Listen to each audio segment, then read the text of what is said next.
Okay, good morning, everybody. Thank you so much for being here. My name is Terry Pastica. I'm a community lawyer and the executive director of the Citizen Advocacy Center. We are so happy to be able to help convene this forum to talk about limitations, barriers, and opportunities for public participation in policymaking. This is a very important conversation we're going to have today. We have power hitters of democracy who are going to be joining us to talk about various ways that we can begin to really start to live in the kind of democracy that we envision rather than the democracy that we currently have. A little bit of background about Citizen Advocacy Center. We are a nonprofit community legal organization, and our mission is very simply to build democracy, although in implementation it's much more complex. The Citizen Advocacy Center does a couple of things. We do quite a bit of education and providing resources to people to help them understand the nuts and bolts of how government decision making happens and where are there opportunities to impact government decision making to have government officials be responsive to community concerns. Essentially, we do local grassroots public policy organizing that ultimately ends up having a statewide impact, because another portion of our work is identifying barriers to public participation. So our lawyers do quite a bit of addressing issues around freedom of information laws, open meeting laws, local election laws, tax increment financing, any kind of law that involves the integration of people in participation of government we deal with. This is a timely topic for a variety of reasons. That conversation that we're having this morning in Chicago and in Illinois, it's a good time to be having these conversations because there's a lot of democracy activity going on.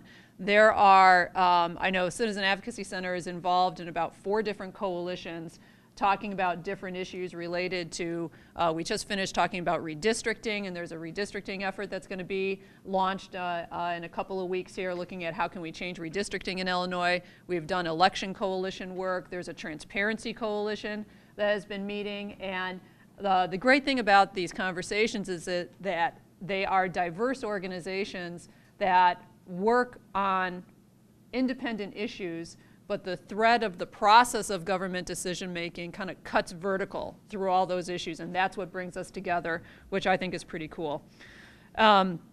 So, in our viewpoint, in order to have a functioning democracy, a healthy democracy, on the one hand, we need the public that is engaged, informed, and active on a long-term basis, and on the other hand, we need to have laws that encourage and protect participation in policy making. And as a lawyer, we show up to these government meetings, and all too often government views various laws that mandate and protect open government as the ceiling rather than the floor to public participation. So I don't know how many times I go to a government meeting and say, just because the Open Meetings Act says X, Y, Z, that is the bare minimum you need to do, not the maximum. So let's have a conversation about that. So on the one hand, we have a lot of work to do around the laws that we create. And as we know in Illinois, even though we've tried very hard, it's difficult to legislate ethics. And so what we need to really do is look at changing the culture of the public officials who are making these laws. And that's one part of the conversation we're going to have today. And on the public participation side, in terms of engaging people and building their skills, we also know that civic engagement is a learned activity. And it's an activity that has to become habit forming. It's kind of like, when I was 12 years old, I used to be able to play the piano really well.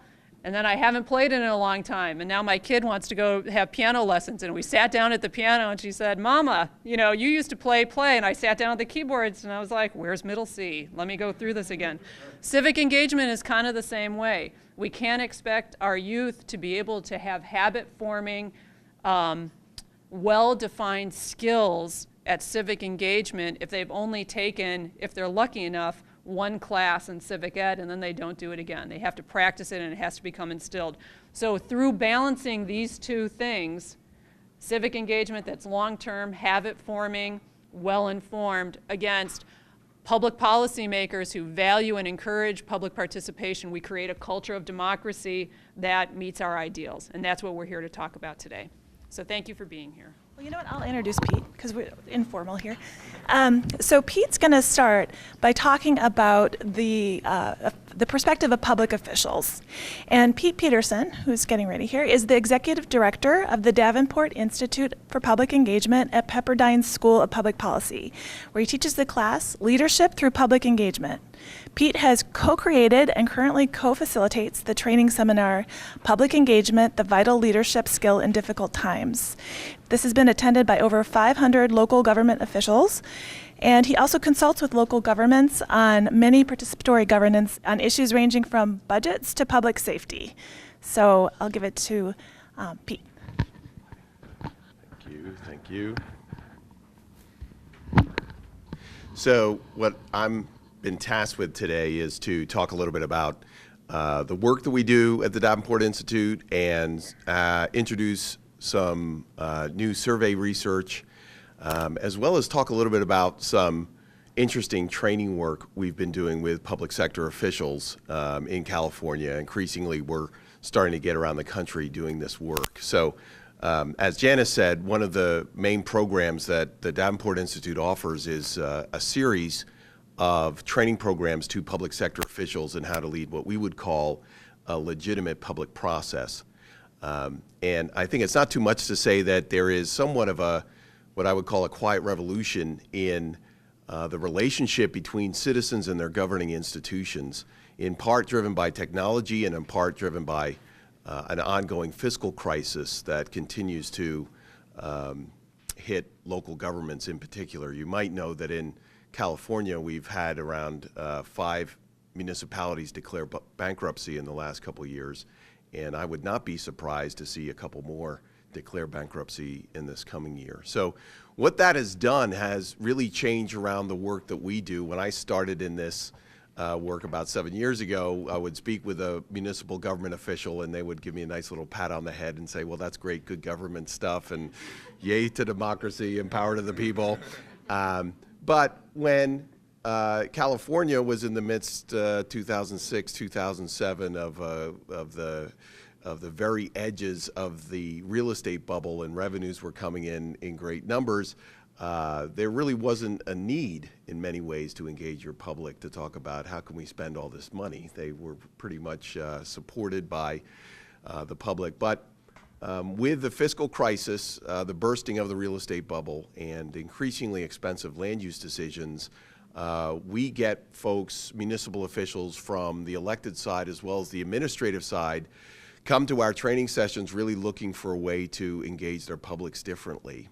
And so to the question about what could one thing you could change, I obviously can't speak too learnedly to the Illinois context, but what I can say on the maybe on a more national context, and certainly in California, the biggest challenge that we find is getting public sector officials to understand that public comment is in fact not public engagement, right? And so if you look at some survey data, I think some of the most recent was 2010 National League of Cities commissioned a study called Making Local Democracy Work that had over 3,500 respondents from public sector officials around the country. You have the beginnings of what I call the trilemma of public engagement at the local level. And to titrate through a couple different responses to the question, will you engage your public on a specific policy issue in the next year? Between 75 and 80% of the respondents said that they knew they had to engage their residents on an issue ranging from land use to budgets were really the two big issues. To the question, does your staff have the skills and abilities to effectively engage your public in a deliberative process? Only half of the respondents said that they believe that either they or their staffs had the skills or abilities to do this. And to the question, or to the statement, do your public processes generally tend to turn out the loudest and angriest members of your public? 80% of respondents either agreed or strongly agreed with that statement. So what you've put together, and again, what I have dubbed the trilemma of public engagement, is that you have public sector officials that know they have to engage the public, not having the skills really to do it effectively, and also not really liking the public that they know they usually have to engage. And unless you understand that triumvirate, talking a lot about process changes under the guise of greater public engagement is going to be a very tough sell. Because essentially, if you're not able to talk through, not only do I want greater public engagement, and maybe I should put a finer point on it, what we're about here is more effective public engagement, not more of it, right? And unless we can make that differentiation, essentially what we're presenting to public sector officials is, why would I want to do more of something I really don't like already?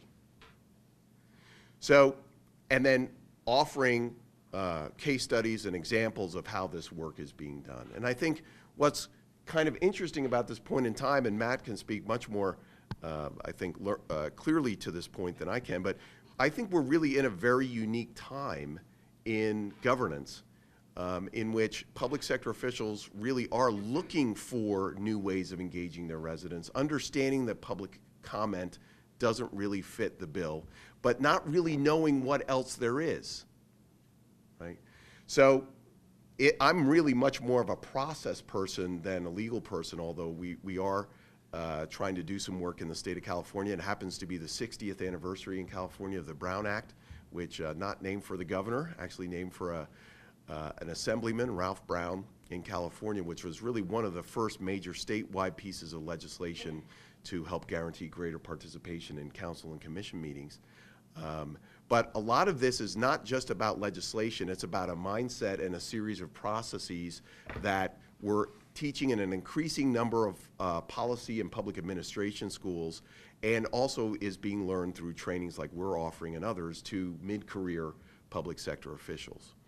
So there's that piece of it. The other piece, and this is, I think, what is pretty interesting relating to some recent work we've done in training.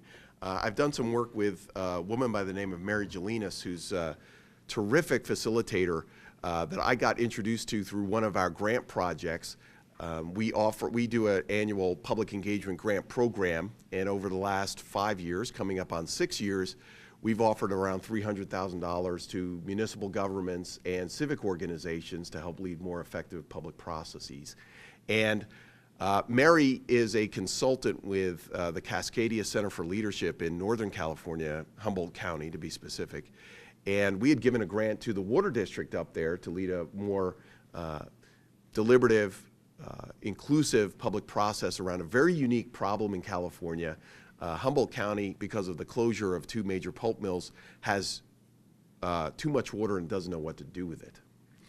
And when that decision was attempted by the water district in more of a top-down fashion about 5 years ago, it led to a complete fracturing of the community, lawsuits involved, a recall of a water board member, and just a real mess.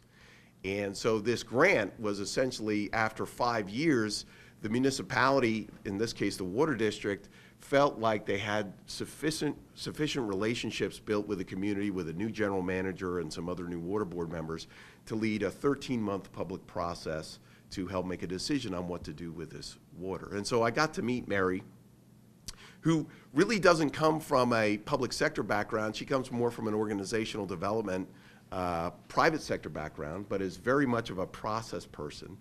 And I would just ask anyone, if you just go to hbmwd.org, that's the Humboldt Bay Municipal Water District, and if you look at their flow process, which is an acronym for frank language about our water, you'll see a very well thought through 13-month multi-stage public process, which has led to a very interesting set of decisions now that the water board there and the water district is now implementing. But the work that I've been doing with her in the last year is looking at, because this is much more of her background, is looking at brain science and how, looking at how the brain works, our public comment processes actually predispose poor thinking, right? So I'll just want to scroll through here a couple slides because I want to make sure I get the So the prefrontal cortex, some of you may know this, these are in some cases things I'm just learning. The prefrontal cortex is really, in many ways, the part of the brain that's connected when you're starting to do deliberation, right? So understanding, recalling, memorizing, deciding, and inhibiting, setting boundaries, are really the pieces of the prefrontal cortex, the responsibilities of that part of the brain.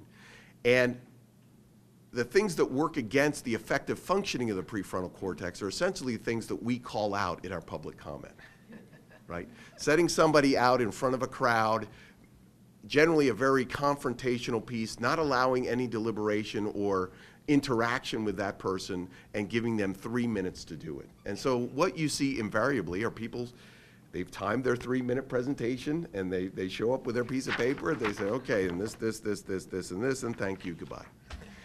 And if we're really looking for the public to be involved in creative thinking around some very difficult problems, we've actually set up a public process that works against that happening, right? So even from a brain science perspective, if you think that, you know what, I bet the public has some good ideas on how to do this, we've actually set up a process that prevents that from happening, while at the same time still calling it public engagement, while at the same time giving a premise by which many public sector officials will say, oh, I do public engagement, but it's really just public comment. And so when we talk about this kind of work and say, well, we want to do more of it, the arguments I think that we have to make is that we have to be much more compassionate, I think, with our public sector officials. And one of the techniques, and I'll just close with this, one of the it's not even a technique, it's just a way of relating to public sector officials, is to say, it's the process that's the problem, not you and not the public. We've set up a process that brings out the worst in the public, right? And we can go to brain science and define that, and we can go to personal experience. And if you don't think your public sector officials have had a lot of bad experiences that they could recall in going through a 3 or 4 or 5 hour, I'm from Santa Monica, we're pros at this in Santa Monica, California. Long meetings that go into the early hours of the morning. Just really series of 3-minute and a microphone berating of public sector officials. We need to understand that it's really the process, stupid. And so a lot of the work that we do is really around not just changing legislation, but allowing public sector officials and providing ways in legislation in our Open Meeting Act to say that we can do meetings like this and still